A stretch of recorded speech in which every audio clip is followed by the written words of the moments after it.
Population control. Is it kooky, paranoid nuttery, or a real plan being worked in by the international oligarch class?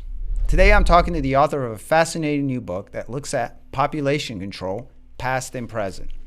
He'll also discuss how the global COVID-19 response may fit into the population control scheme. This is the first of a two-part interview with Dennis Behreandt about some of the disturbing and fascinating content in his new book, Endgame. Next time, we'll be discussing the elitist plans for a post-human future and the emerging behavior modification tools awaiting those who are stubborn enough to kick and scream into tomorrow. But before we dive in, please remember to go to our social media platforms where you can like, subscribe, and share this video. It'll help us offset big tech's restrictions, and it'll help get our crucial message to more people. I'm Paul Dragu, and this is Freedom is the Cure.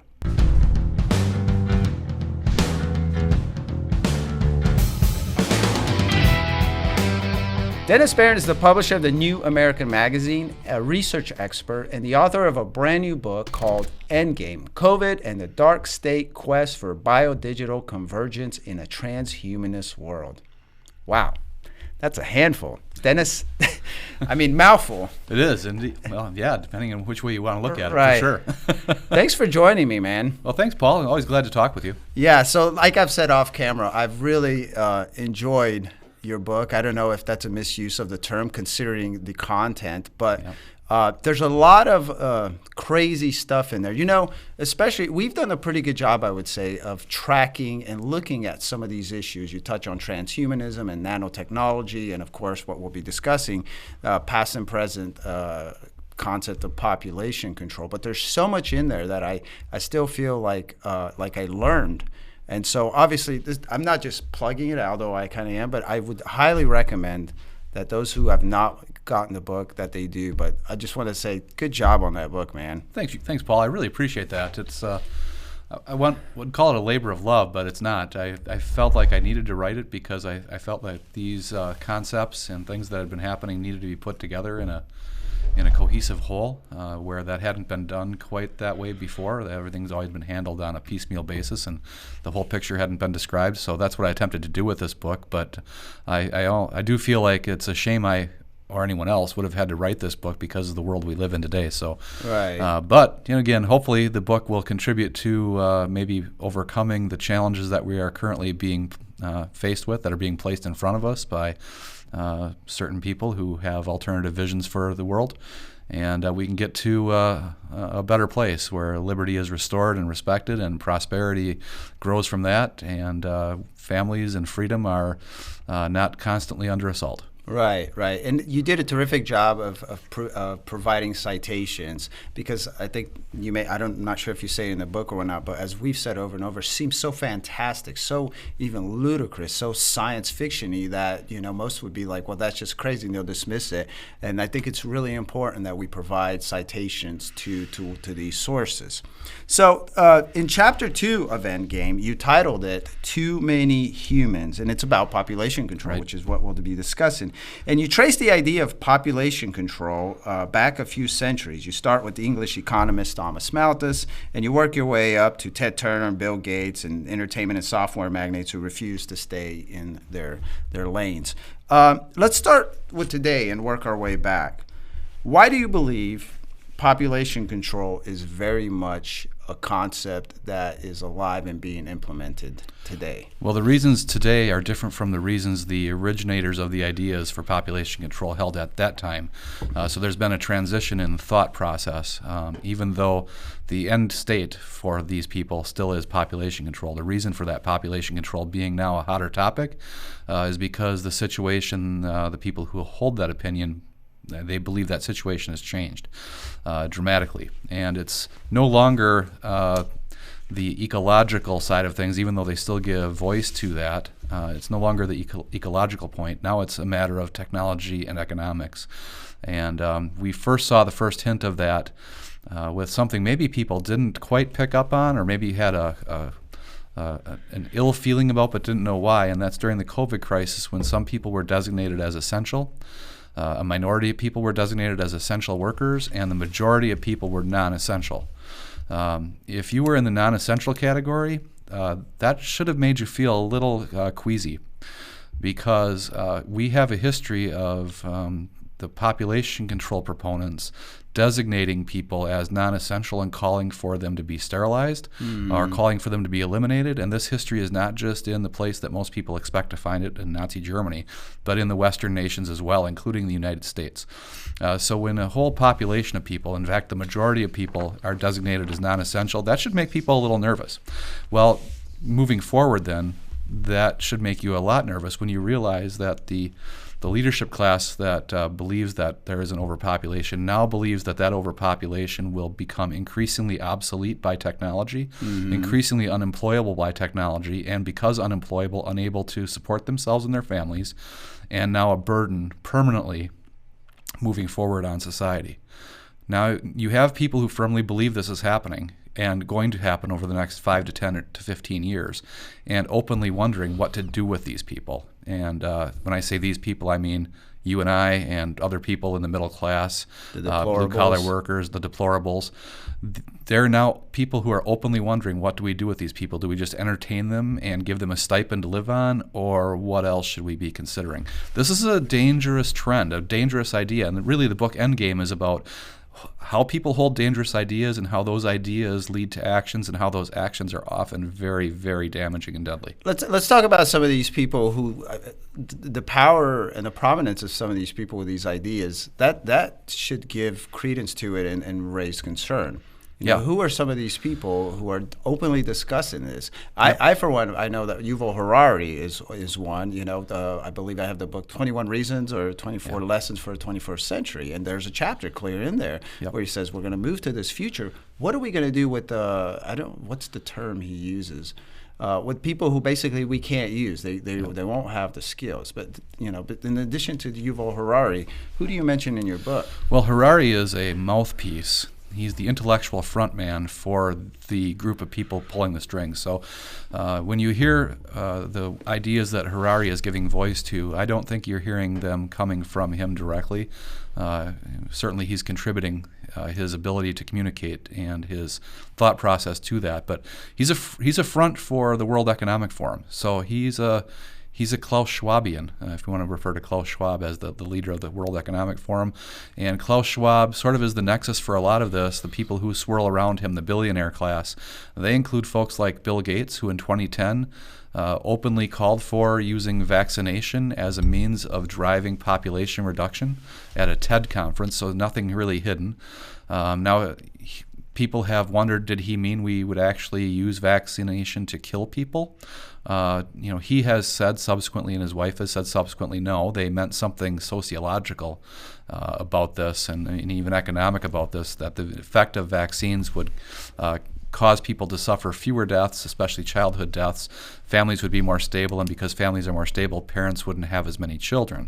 And so we would reduce the population that way. I'm not sure that's any less nefarious, really, because that's still psychological manipulation. That's still covertly making people do actions that they might otherwise not take. There's still problems psychologically with that, or there's still problems even in many ways with that kind of position. But he's not the only one. We had the Good Club meeting that Bill Gates attended right around that same time frame. If you haven't heard about the Good Club, that was a secret meeting in, I believe it was New York City, that involved Ted Turner, a longtime proponent of advanced population control measures, Oprah Winfrey, Soros, I believe Warren Buffett was one of the organizers of this.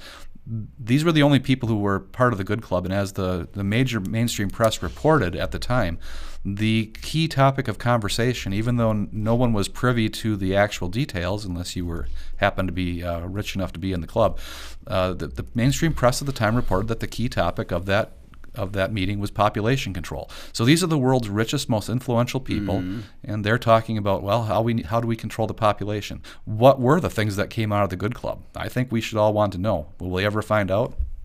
I don't know. You had mentioned Ted Turner in your book. You had cited a conversation or something he had said, I believe in 2012, where he was talking about population control, and he was asked, like, okay, well, he made it clear that he thinks there should be a reduction or at least control of it. And he was asked, like, what's the number? It's dramatically less than the amount of people that we have now. What are some practical ways you would hypothesize or guesstimate that is being used today for population control? I think a lot of people watching, what they eventually want to know, I mean, you have the COVID deal in your subtitle. Is there an element of that you would, based on available documentation? There sure is, yeah.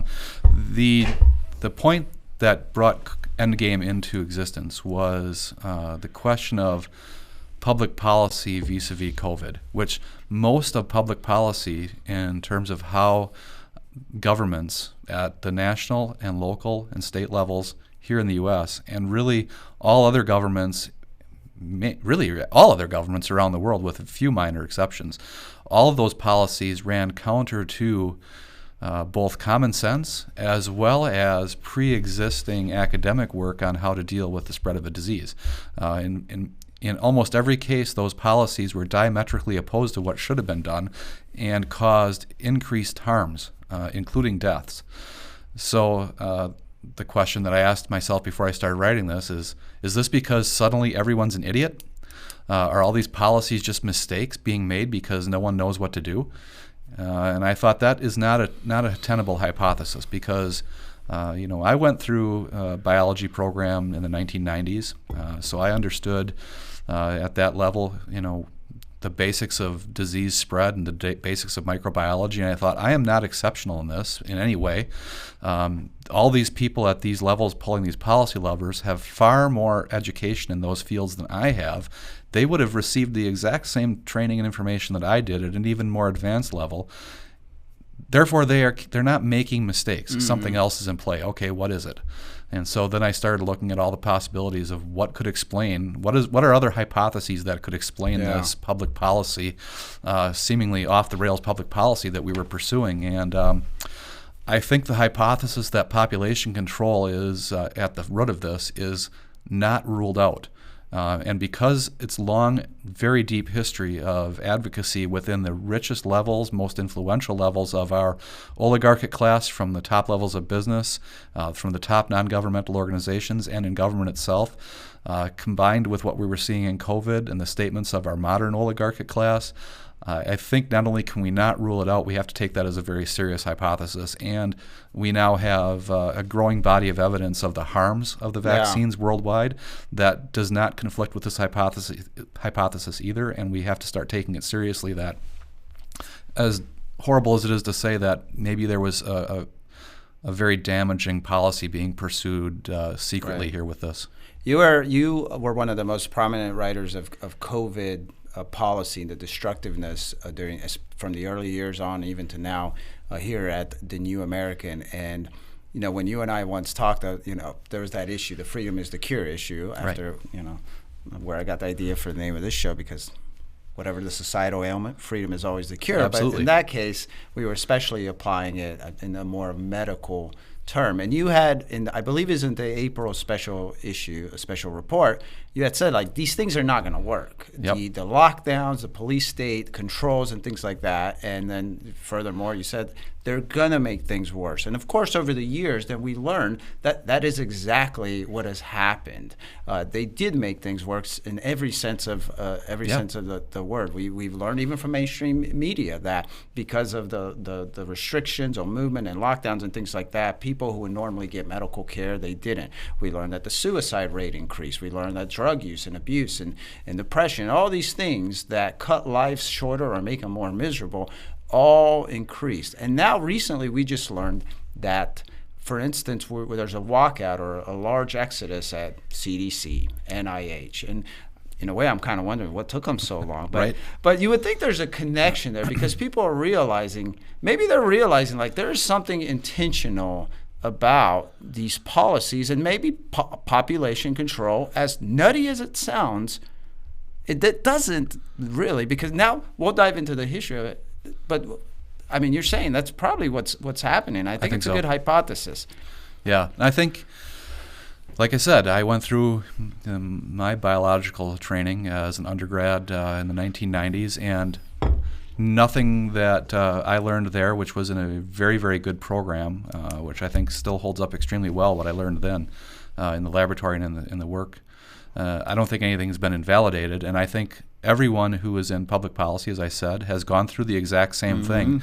So I think there is a realization that people looking back on their training versus what they then directly experienced, I think that is probably starting to hit home, this disconnect between the reality of what the research had been showing for decades as to how you really work with a disease, and even a pandemic disease, versus what we did. Yeah. That dichotomy cannot be covered up permanently. Eventually, it's going to lead to a certain level of cognitive dissonance among scientists who otherwise participate in it. Yeah. And not just scientists, but people with technical and scientific training in some of these areas who may not be working directly in the sciences, but are somehow involved in public policy at various levels of government and non-governmental activity.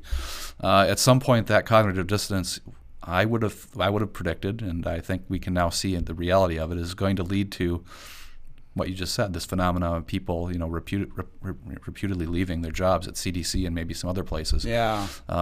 Maybe the Deborah Birx book is a good example. I haven't read the Birx book. I've read some interviews with Birx since she released her book, but it seems that she's even admitting, oh yeah, we cooked the statistics. We were kind of lying. We were kind of misrepresenting what was going on because we had some other goal in mind.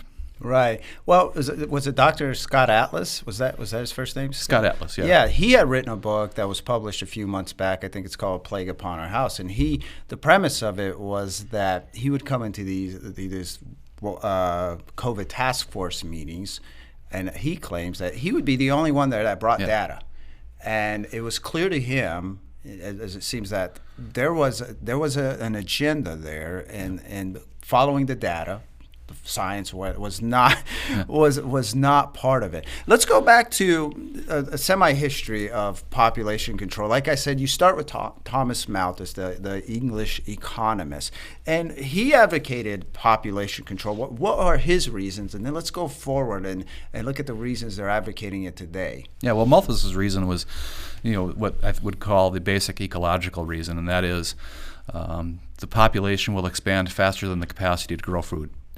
Malthus was pretty clear about this in his opinion that, for a while there you would have food keeping up with population growth, but population growth is geometric and food production is not. And so there is a period of going to be 2 centuries from the time he wrote. He predicted that we're going to have the inability to feed the population. It's just not going to happen, and there's going to be massive famine and starvation. And I don't think Malthus necessarily was writing this as an evil genius. I think he might have been legitimately worried about this because the level of technology and understanding of the day he was writing was such that this seemed reasonable. And economic theory and thought about how innovation works was very rudimentary at the time. So I don't think Malthus had the intellectual tools to think in another way. However, that has not been the case since Malthus. A great deal of economic theory and thought has gone into how market economies work and how innovation occurs. Right. And but let's go back to, he was saying that we won't be able to feed. We won't be able to feed, yeah. Right. Now, this was at a time, the time after that, I think many would agree, is when we had more food around the world. We were able to better feed the world than ever. This past century and whatnot, the technology increased our potential to create food to where we have too much. We're all walking around with a lot of extra stuff. I know the feeling. So not only was he wrong, he was astronomically wrong. He was very wrong because quite the opposite happened in this, at least half of his equation. Yes, the population kept increasing, but so did the food, way beyond what the population needed, to the point where we have too much. Well, it's not just food either, by the way. I mean, Malthus was writing at the beginning of the Industrial Revolution. And what did the Industrial Revolution do? It affected not just farming. It did affect farming and food production. It also affected the production of every other commodity that civilization relies upon. And, at the time, there were many people like Malthus who took other aspects of the Industrial Revolution and said, we're going to throw all the craft workers out of business, and it's going to be devastating for the economy. What are these people going to do? Well, in fact, more people became employed as a result of the Industrial Revolution than were employed in the craft industries. And better quality production followed that employment, more production followed that employment, and the living standard of every single person rose dramatically. Yeah. Dramatically. And not just in food, but in food also. And this is a trend that continued. And as it continued and grew in the level at which industrialization was occurring, the competitive aspect of the market economy meant that if Company A wanted to produce and sell more of its product than its direct competitor, it needed to come up with a way to make that product better, faster, and cheaper. So innovation was called for and innovation was achieved. And this took place in every aspect of the economy, including food, which is why Malthus turned out to be absolutely wrong. Let's talk about the eugenicist aspect of population control. You touch on that. Margaret Sanger obviously comes up a lot, but can you go into that a little bit? Well, this is incredibly important for the point that Endgame is making as you get through it as a reader, because it's not just about population control. Yeah, we want to. The population controllers would say, well, we need to get rid of the excess population, but we need to keep the correct population, and we need to improve that population. We can make them better. And so the eugenicists were an early, crude attempt to find ways to breed better humans. So Margaret Sanger wanted to get rid of the defectives, the epileptics. I'm using language that she used now. This is not my language. Defectives, epileptics, imbeciles.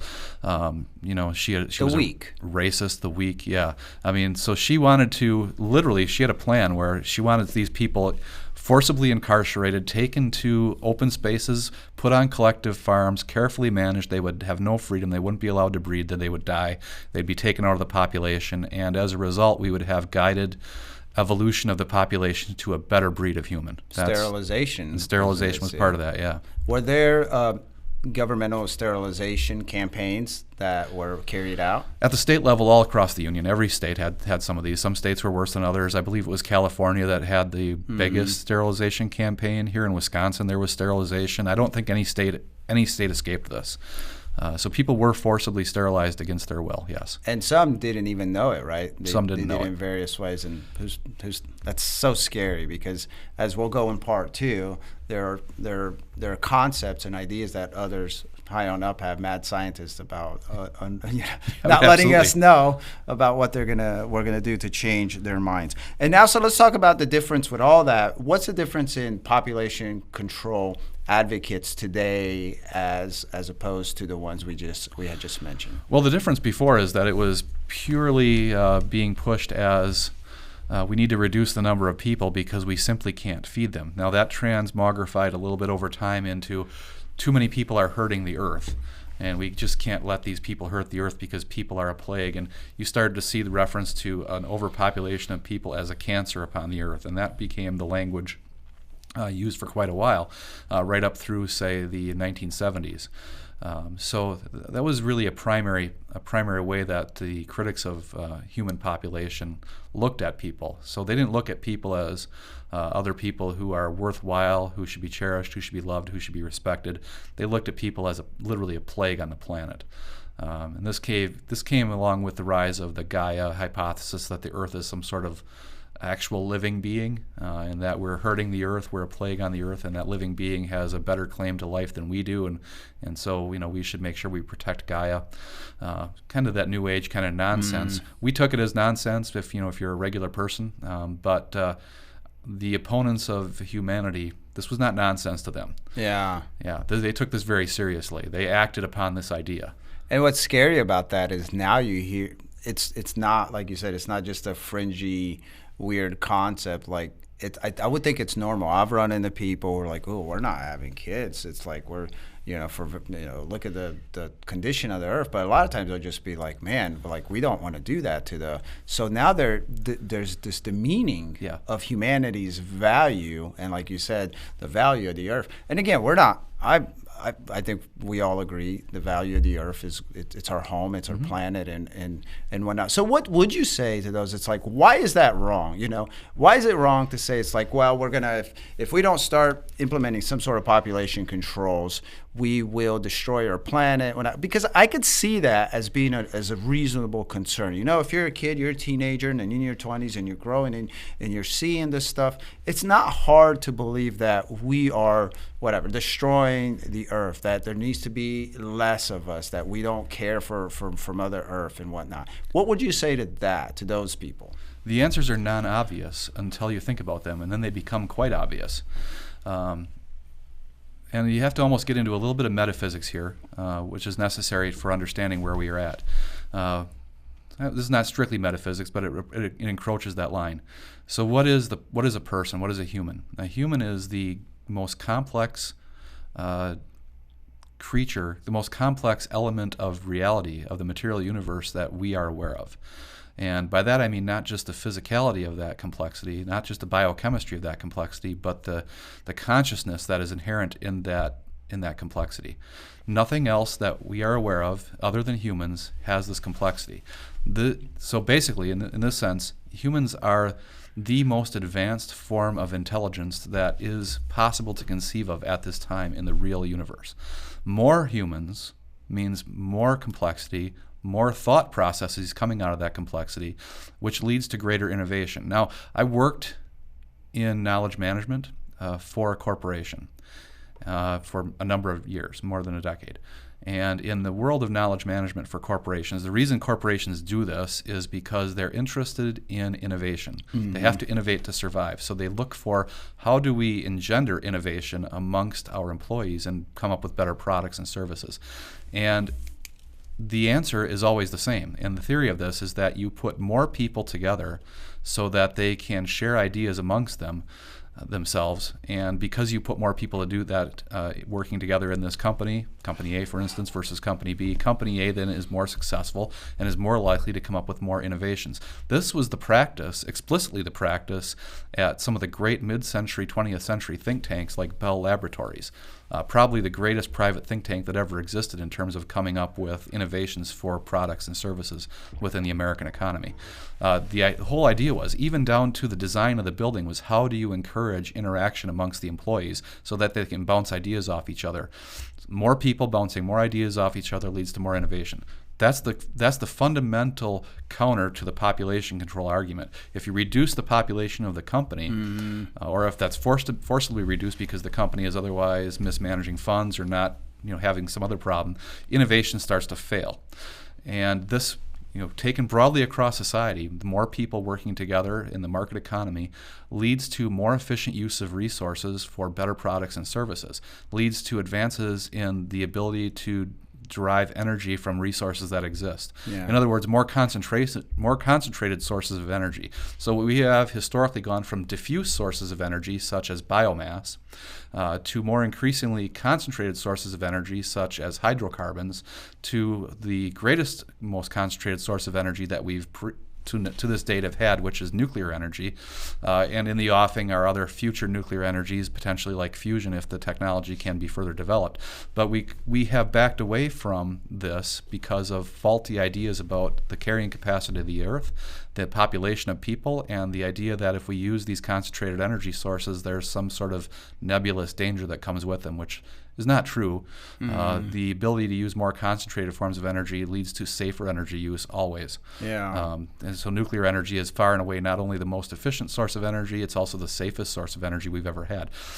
So as we innovate, we not only become better able to produce our population, feed our population, we actually have a less devastating imprint on the planet itself, on the ecology of the planet. So you saw this, for instance, in the United States versus, say, communist China in the 1970s or even the 1960s, or versus the Soviet Union in the same time period.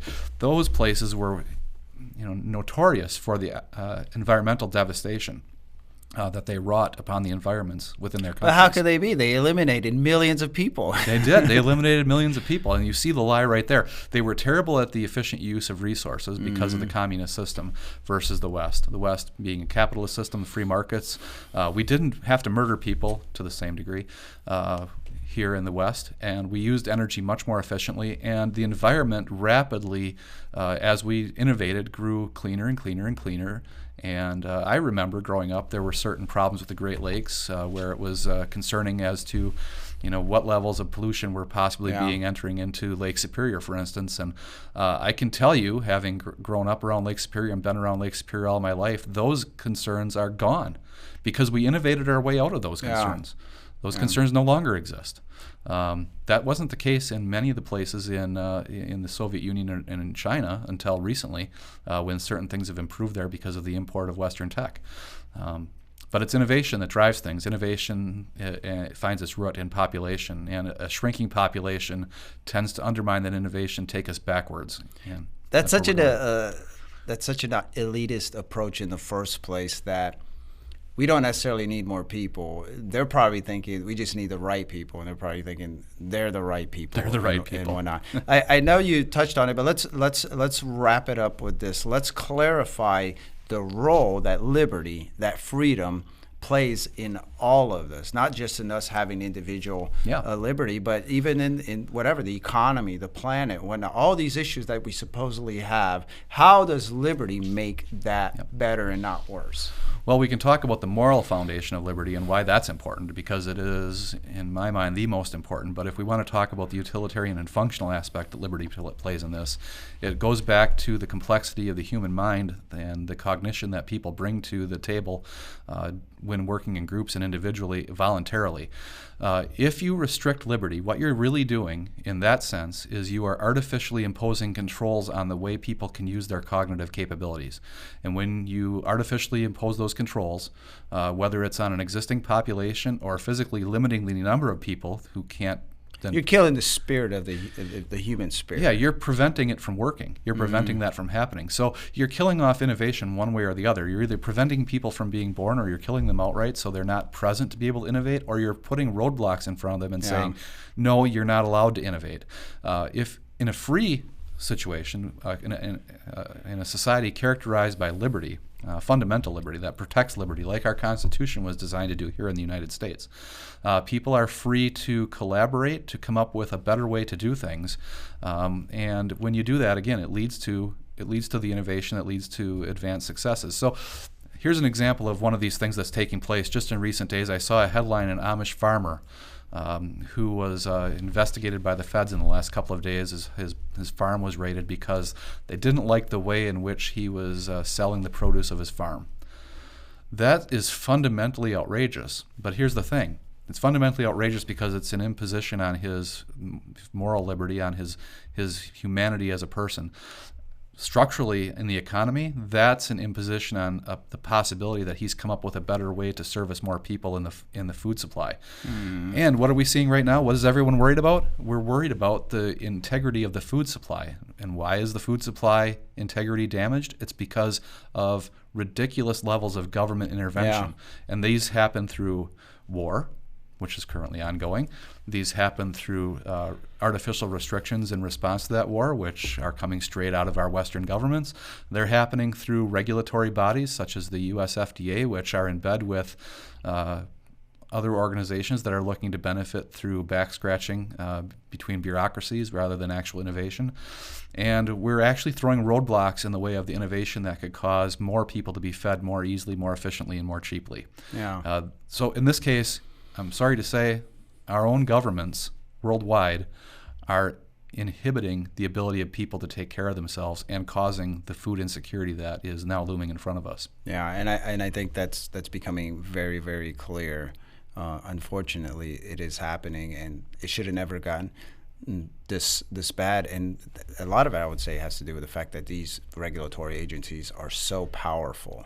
And that's obviously a huge reason that we are always, warning the alarm bells. It's like, no, it's like, no, we need to disempower, we need to decentralize. But obviously for the longest time it has gone the other way. All right, last question. What's the answer? People, the viewers and what do we need to do? Get in the know and get active? Well, fundamentally, yes. But there's a key element here in the United States that doesn't exist anywhere else in the world, and I think Americans don't really perceive this adequately enough. No other country in the world has a constitution that organizes a government specifically in the way that it restricts the legitimate areas in which the government can act. And it makes those restrictions specifically because it wants the government to not be able to interfere with the liberties of the people. This doesn't exist anywhere else. Every other government that you look at has a constitution or founding document that says, well, we'll protect the liberty up to and until we think it's bad to have that liberty. And so they give themselves You can have your an escape liberty as long clause. as we think it's Yeah. okay. We don't. They don't have anywhere else in the world what we have, say, in the Bill of Rights that says government shall not impinge on the freedom of speech, or government shall make no law abridging this or that. A lot of shall nots. Yeah, this doesn't exist anywhere else. Americans have this. So if you are informed as an American, you know what the Constitution says, and you know what the issues are that face you, your family, and your communities. You can then advocate for yourselves adequately with your representatives at all levels, whether that be people running for sheriff, whether that be people running for school board, whether that be people running for state legislatures, whether that be people running for county board, right up to the federal apparatus in the House of Representatives and the Senate. Make sure you're informed and then engage with your representatives. If you don't engage with your representatives, who are they going to hear from? They're going to hear from the people who want population control, and they're going to be pressured from those people, and they're going to think, oh, well, this must be the right thing to do. This is what my constituency wants. So if you're part of the actual constituency and you don't want those things, make sure your voice is heard, because otherwise they don't know. Absolutely, absolutely. The time for sitting on the sidelines is way over. It's been over, and it's part of the reason that we are in the mess that we are. We always encourage that here. Dennis, thank you so much. You're welcome, Paul. That was awesome. Glad to be on. And we'll see you next episode. Appreciate it. Well, there's nothing new about people who scheme to control and rule over others. And there's nothing new about elitists who, under the pretense of a noble quest, will strip people of freedom and even eliminate us entirely. A brief perusal of history confirms this has already happened.